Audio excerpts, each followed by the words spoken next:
یہ بات ماننے کی ہے. اور سب سے زیادہ جو ایک سی پیک کے حوالے سے خطرہ محسوس کرتا ہے وہ امریکنز ہی کرتے ہیں. ٹھیک ہے, اس کو ایک سبوتاژ کرنے کے لیے آپ نے دیکھا کہ بھارت اور افغانستان کو پاکستان کے خلاف استعمال کرتا ہے. چین امریکہ کا بہت بڑا دشمن ہے. اب دیکھیں کہ اگر سعودی عرب سی پیک میں اتنا ہی انٹرسٹڈ ہوتا, اس نے معاہدوں کے ساتھ پاکستان کے ساتھ جب محمد بن سلمان پاکستان آئے اس نے معاہدے کر لیے لیکن ان کے اوپر اس طرح سے کام نہیں ہوا. بالکل صحیح. اس کی نسبت چین نے بڑے پروجیکٹ بنا لیے پاکستان کے اندر. تو سعودی عرب کو کہیں نہ کہیں ذاتی طور پر شاید نہ ہو لیکن وہ کوئی امریکن انفلوئنس کی بنیاد پر یا کوئی ایسے اسٹیٹ کی پالیسی کی بنیاد پر وہ پاکستان کو کہے گا کہ آپ مطلب ہے کہ وہاں سے تھوڑا سا نیگوشیٹ نہ کریں, اپنے تھوڑا سا پیچھے رکھیں. لیکن یہ پاکستان کا اپنا فیصلہ ہے, اس میں سعودی عرب کچھ کر نہیں سکتا. پاکستان کر بھی خود رہا ہے, خود کر رہا ہے. مغیث چین کی طرف جو ہماری قربت جا رہی ہے اور مسلسل ہم اس میں تیزی بھی دیکھنے کو مل رہی ہے. ابھی شاہ محمود قریشی صاحب واپس لوٹے ہیں جی اور ایک وفد آیا ہے 10 بڑی کمپنیز جو چائنا کی ہیں. بالکل. انہوں نے آج پرائم منسٹر عمران خان صاحب سے ملاقات بھی کی ہے اور انویسٹمنٹ کا بھی انہوں نے اعادہ کیا ہے. یہاں پہ انہوں نے بتایا کہ جی انویسٹمنٹ کر رہے ہیں. یہ پاکستان کے حق میں ریجنلی کتنا بہتر ہے؟ سر دیکھیں, یہ کووڈ-19 کی بعد نہ اب دورے ہونا شروع ہو گئے ہیں پاکستان کے. ٹھیک ہے. سیاسی سرگرمیاں تو بحال ہوئی ہیں, ساتھ میں معاشی سرگرمیاں بھی بحال ہوئی ہیں. ٹھیک ہے. اور پاکستان کا چین کے ساتھ جو ہے مستقبل جوڑا ہے وہ پرائم منسٹر آف پاکستان نے عمران خان انہوں نے بالکل صاف الفاظ میں کہہ دیا ہے کہ پاکستان کا جو مستقبل ہے وہ چین کے ساتھ ہے. لیکن ان سب چیزوں کا کریڈٹ احسن اقبال پروفیسر احسن اقبال صاحب تو نواز شریف کو دیتے ہیں.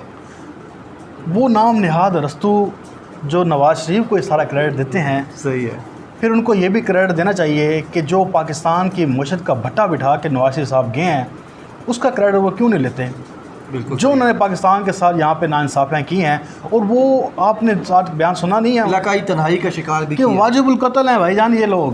بالکل صحیح ہے کہ جنہوں نے ملک کے ساتھ لوٹا ہے. ہاں جی, یہ جو وفاقی وزیر کا بیان کا آپ نے ذکر کیا ہے, غلام سرور خان صاحب نے یہ کہا ہے کہ جنہوں نے اس ملک کو لوٹا ہے پچھلے 20 30 40 سالوں میں وہ واجب القتل ہے. اس پہ جو سب سے زیادہ تنقید آ رہی ہے وہ انہی کی طرف سے آ رہی ہے کہ جنہوں نے ملک لوٹا ہے. اب اس پہ کیا, میں تو یہ دیکھ کے بڑا ڈسٹرب رہا ہوں کہ اس پہ غلام سرور خان پہ تنقید کی جا رہی ہے کہ آپ نے یہ بیان کیوں دیا, آپ بھی تو پرانی گورنمنٹس کا حصہ تھے. بھائی اگر وہ پرانی گورنمنٹس کا حصہ تھے اور کرپٹ ہیں تو ان کی بد دعا تو ان کے لیے ہے. صحیح بات ہے. وہ جو کہتے ہیں دیکھو انہوں نے یہ بات کی ہے جنہوں نے ملک لوٹا ہے. بالکل ایسا ہی ہے, جنہوں نے ملک کو کھایا ہے. ہاں. اور دیکھیں میں عمر انعام صاحب بالکل سنسیئرلی کہتا ہوں, انہوں نے صحیح بات کی کہ ہلاکو خان نے بھی اتنا پاکستان کو یا مسلم کمیونٹی کو اتنا نقصان نہیں پہنچایا ہوگا جتنے انہوں نے کھائی قبیلے نے بنا دیا. کھائی قبیلے نے, ٹھیک ہے نا. یہ سارا کھائی قبیلہ جو ہے میرے خیال سے غلام سرور کی بات جذبات ہیں لیکن اس کے اوپر امپلیمنٹ تو نہیں ہو سکتا نا. لیکن کاش کوئی ہمارے ملک کا ایسا حکمران ہوتا, ایسا نظام ہوتا کہ ان سارے چوروں چکوں ڈاکوؤں کو یقین کرے سیدھا ڈال دیتا. تو پھانسی ان کو دینے میں کوئی حرج نہیں ہے. یعنی جو پاکستان رکی ہوئی ہے نا, یہ بلاول بھٹو سب سے پہلے پھانسی کے خلاف جا کے بات کرتا ہے. وہ شاید اسی لیے کرتے ہیں کہ کل کو ادھر سے گھوم کے لٹکائے نہ جائیں نا, ہماری طرف نہ آ جائیں. حالانکہ کرپٹ جنہوں نے اس ملک کا مستقبل کھایا, جنہوں نے اس ملک کی پہچان کھائی, بالکل ایسے, جنہوں نے اس ملک کی روشنیاں کھا لیں, ڈکار لیں, ہضم کر لیں, بھاگ گئے یہاں سے, ان کے لیے پھانسیاں. دیکھیں اگر آپ نے کرپشن نہیں کی, بالکل ڈرنے کی پھانسی ہو یا جو بھی ہو, آپ کو ڈرنے کی ضرورت نہیں. بالکل ایسے. تو غلام سرور خان کے یہ جو بیان پہ یہ شور اس لیے ہے کہ انہوں کے جو کہتے ہیں نا کہ جنہوں نے کھادیاں گاجراں تے انہاں ڈیڈے پیر تے اے جڑی نا مطلب ہے کہ آپ نے پیر ہے نا جو انہاں دے دل وچ تے انہاں دے ڈیڈے وہ اس واسطے ہے کہ ان کو پتہ ہے کہ ہم نے کرپشن کی ہوئی ہے, انہوں نے لوٹا ہوا مال ان کے پاس. بھجن کے جو ہے نا ان کو پتہ ہے کہ اگر یہ سارا کام ہو گیا تو سب سے پہلے لٹکنا تو ہم نے ہے, اس لیے یہ بیان بازی کرتے رہتے ہیں. پھر جمہوریت کی آڑ میں اتر جاتے ہیں, پھر انسانی حقوق کی نام لے لیتے ہیں. کبھی یہ ہمیں انسانی ہمدردی بتا رہے ہوتے ہیں, کبھی یہ ہمیں اخلاقی قدریں بتا رہے ہوتے ہیں. حالانکہ آپ دیکھیں کہ اخلاقی قدریں اجاڑنے میں, ملک کو تنہا کرنے میں, ملک کو کرپشن کے دلدل میں گھسانے میں ان دو پارٹیوں کا ہی کرتا رہتا سارا ہے. عمران خان 2 سال میں آیا ہے, اس سے جواب طلبی کر رہے ہیں. 35 سالوں کا انہوں نے اپنا خود جواب دینا نہیں ہے.